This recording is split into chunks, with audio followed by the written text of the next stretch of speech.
오늘은 우리 스바냐서 2장을 읽습니다.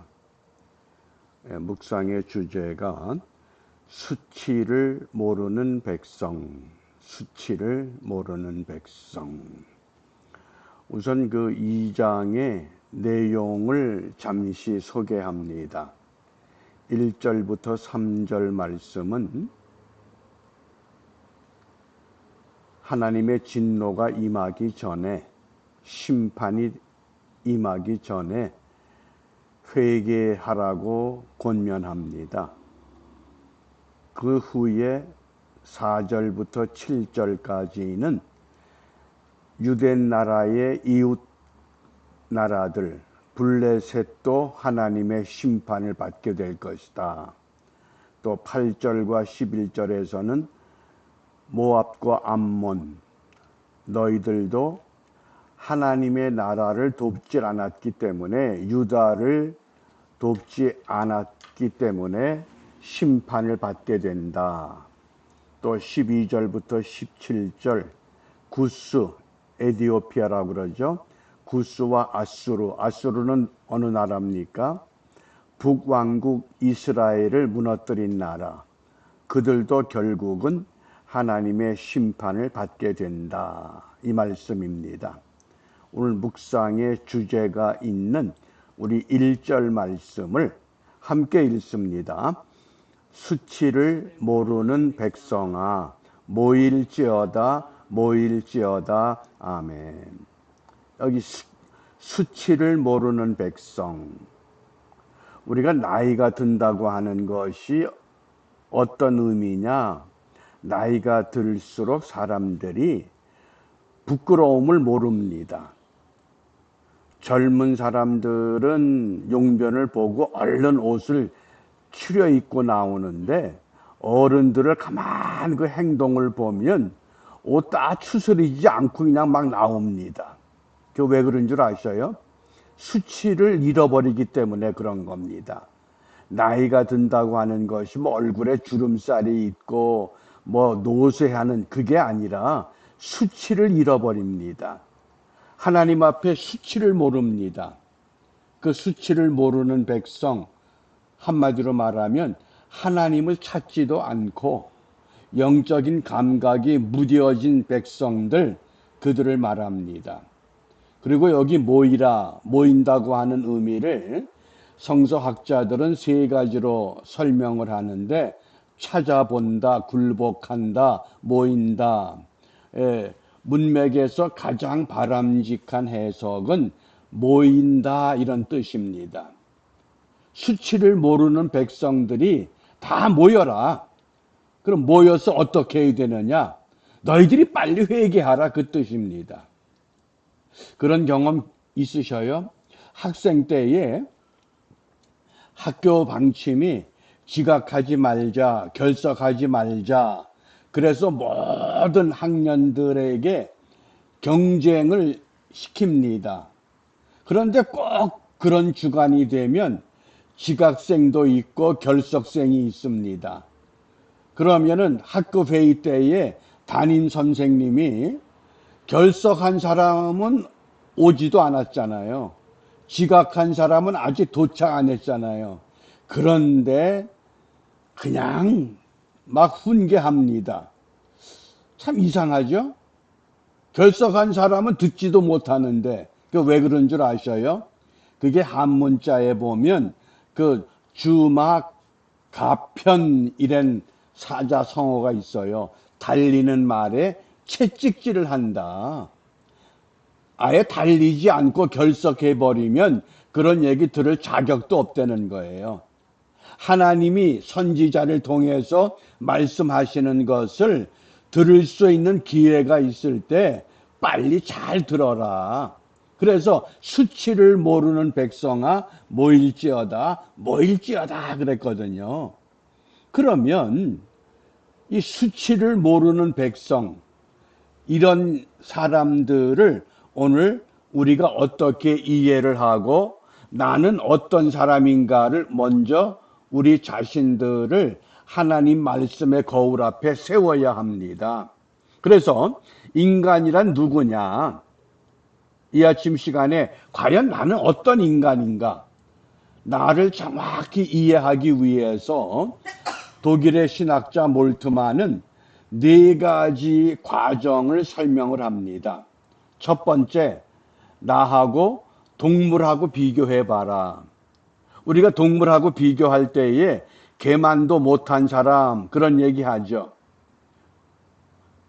사람이 사람답게 살지 못하면, 믿음의 사람이 믿음의 길을 바르게 걷지 못하면 개만도 못한 사람이 되고 맙니다.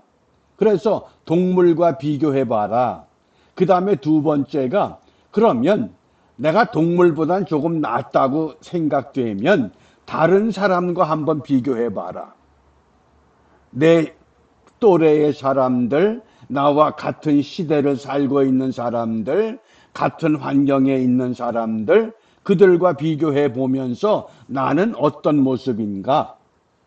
그래도 내가 조금 더 낫다고 생각이 되면, 그러면 세 번째, 나보다 뛰어난 위인들과 한번 비교해 봐라. 과거에 그들이 역사적으로 그 어려운 환경 속에서 어떤 일을 행했는가? 그리고 그 다음에 마지막 내 모습을 어디에 세워야 되느냐? 예수 그리스도 앞에 세우려는 겁니다. 내가 주님 앞에 어떤 사람이냐? 왜? 예수님은 참 하나님이셨고 참 인간이셨기 때문입니다. 오늘 이 스바냐 선지자가 활동하던 그때가 유다 16대 요시야 왕 때라 그랬습니다. 또 같은 활동을 하던 선지자가 예레미야라고 했습니다. 요시야 왕은 어떤 왕입니까? 8살 때 왕 위에 올랐습니다. 8살 그러면 철부지입니다. 그런데 31년 동안 왕 위에 자리를 지키면서 가장 좋았던 시대라고 평가합니다. 왜 그랬을까요? 어린아이가 철부지가 왕이 되었는데 무엇 때문에? 이 스바냐 선지자와 같은, 예레미야 선지자와 같은 하나님의 사람의 말을 귀담아 들었기 때문에 그렇습니다. 그 주위에 얼마나 엉터리 선지자들이 많았겠어요.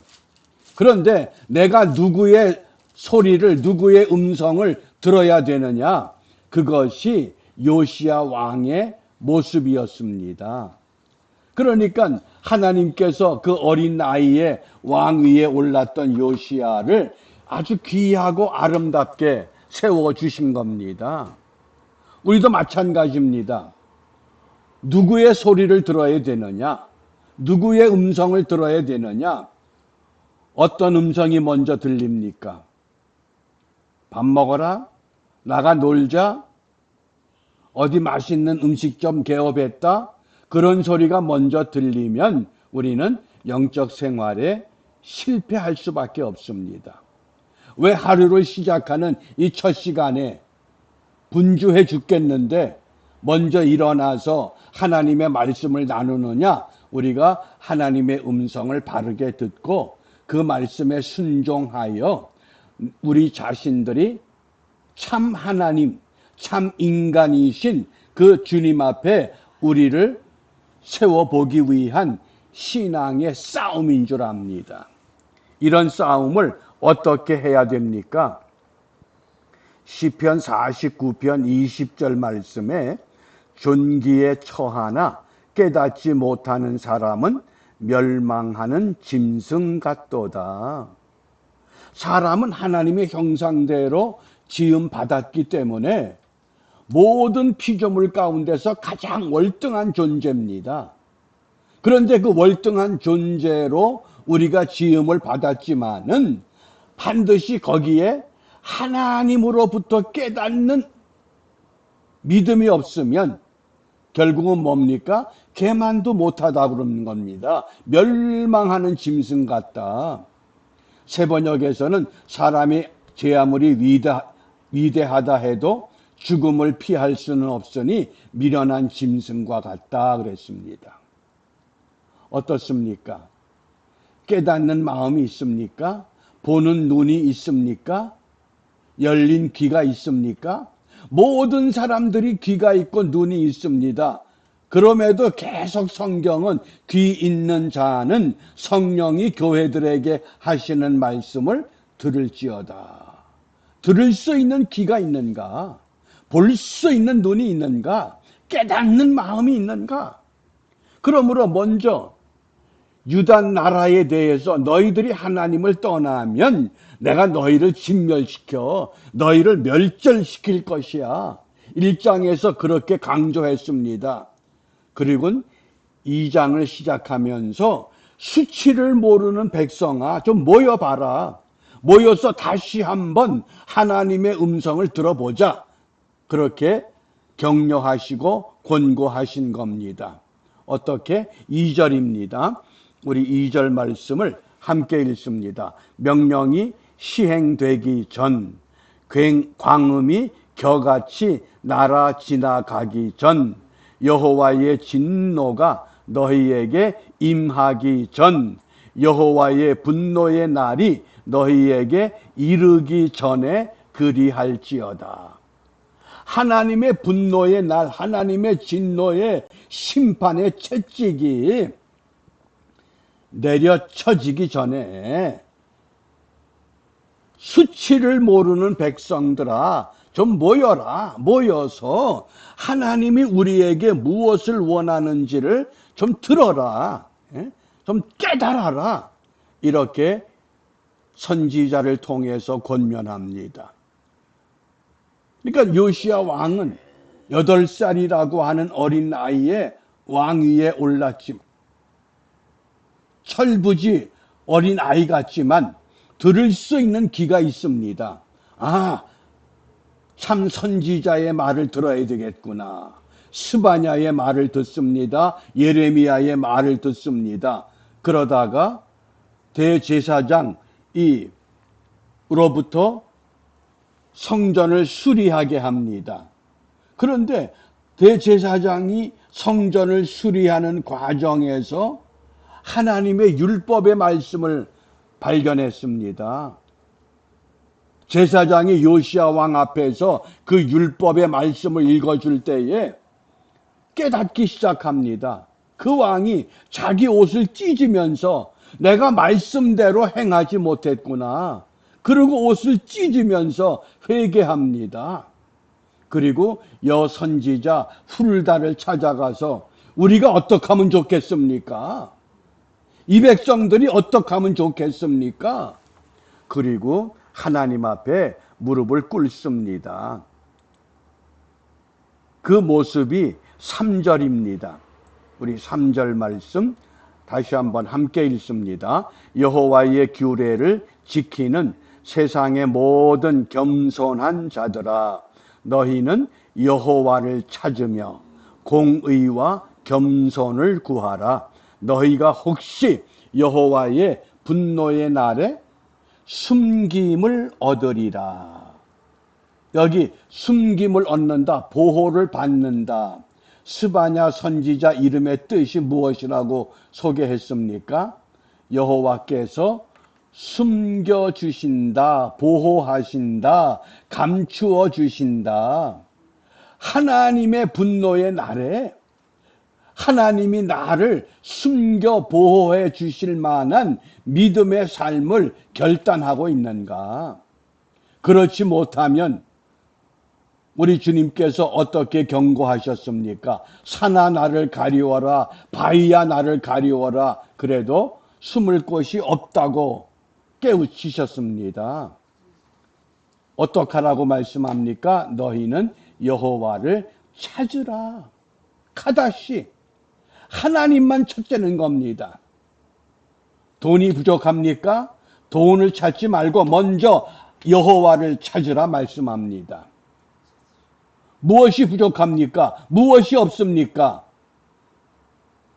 믿음의 사람들은 찾는 순서가 다릅니다. 너희는 여호와를 찾으라.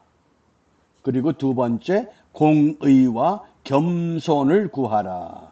여기 공의, 체데크, 겸손, 아나바 그랬습니다. 겸손한 자들아, 이거는 아나부입니다. 복수가 됐습니다. 이 겸손은 아나바. 그래서 이 아나바라는 이 단어가 예수님께서 팔복을 말씀하셨을 때에 심령이 가난한 자 복이 있다. 애통하는 자 복이 있다. 의를 위하여 핍박을 받는 자, 긍휼히 여기는 자. 그럼 팔복의 내용 전체가 이 아나바라는 단어에 포함이 된 겁니다. 아나바. 이것을 우리 예수님께서 8가지 복으로 풀어주신 겁니다.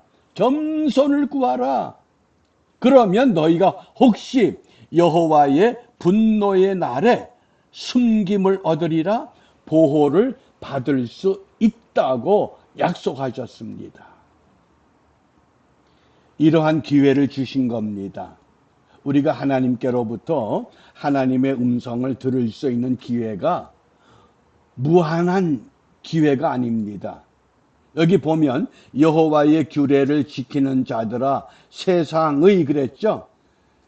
그걸 정확하게 번역하면 땅이란 뜻이, 세상이 땅이란 뜻입니다. 우리가 예수님께서 너희는 세상의 소금 그럴 때 땅의 소금이거든요. 우리가 땅에 있을 동안에 겸손해야지, 땅에 있을 동안에 여호와를 찾아야지, 땅에서 떠난 뒤에는 아무리 찾아본들 아무 의미가 없습니다. 그러니까 어리석은 부자가 그 음부에 고통받는 곳에서 아브라함의 품에 있는 거지 나사로를 향해서 어떻게 호소합니까? 너 세상에 가서 우리 형제들 아직 예수를 모르잖아. 그들에게 예수를 전해달라고 애원할 때 주님이 어떻게 분부하십니까? 선지자에게 들어라. 너희들이 땅에 있을 동안에 땅에서 듣고 땅에서 찾고 땅에서 구해야지. 그 땅의 기회가 오늘 우리에게 주어진 은총의 한 날인 줄 압니다. 그래서 이 하루 동안 모든 겸손한 자들아 여호와를 찾으며 공의와 겸손을 구하라. 그러면 분노의 날에 보호를 받게 될 것이라고 약속하셨습니다. 이 말씀에 따라서 하나님이 이스라엘을 왜 선택하셨는가? 하나님이 나를 왜 사랑하셨는가? 신명기 7장 6절 7절 말씀입니다. 너는 여호와 내 하나님의 성민이라. 내 하나님 여호와께서 지상 만민 중에서 너를 자기 기업의 백성으로 택하셨나니 여호와께서 너희를 기뻐하시고 너희를 택하심은 너희가 다른 민족보다 수요가 많은 연고가 아니라 너희는 모든 민족 중에 가장 적으니라.